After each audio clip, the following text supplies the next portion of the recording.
more economists suggesting that they believe that there is downside risk to China's growth. And particularly to their bank's forecasts. How are you looking at this?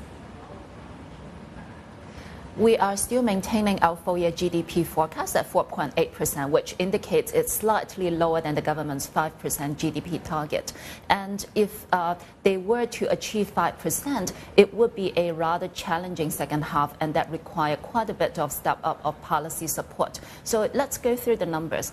The second quarter GDP growth was 0.7% quarter on quarter. And if they need to achieve 5% for the full year, then they need to achieve 1.4% for each of the third and the fourth quarter, which means there would be a doubling of the speed of sequential growth. And that definitely require more monetary as well as fiscal support from here.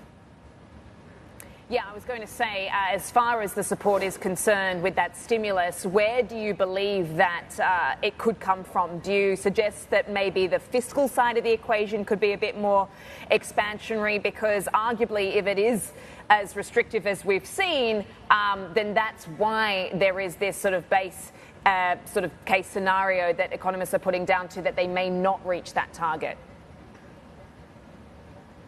We believe there will be a step up in both fiscal as well as monetary policy support. From purely the fiscal support perspective, they have set a wider budget deficit this year, and if they were to fully implement what has been planned, we should be expecting a 35% increase in overall fiscal expenditure in the second half compared with the first half. But this 35% increase versus the first half is not that aggressive if we compare with the second half of last year, which indicates only a 5 to 6% increase. So we do not completely rule out the possibility for the central government to need to adjust the official budget deficit towards a wider number before the end of this year. At the end of the day, one of the key reasons for the decline in fiscal expenditure is due to a decline in fiscal income across tax income, across land sales income, as well as a repayment for the shadow borrowing from the LGFV platforms previously. So fiscal situation is tight.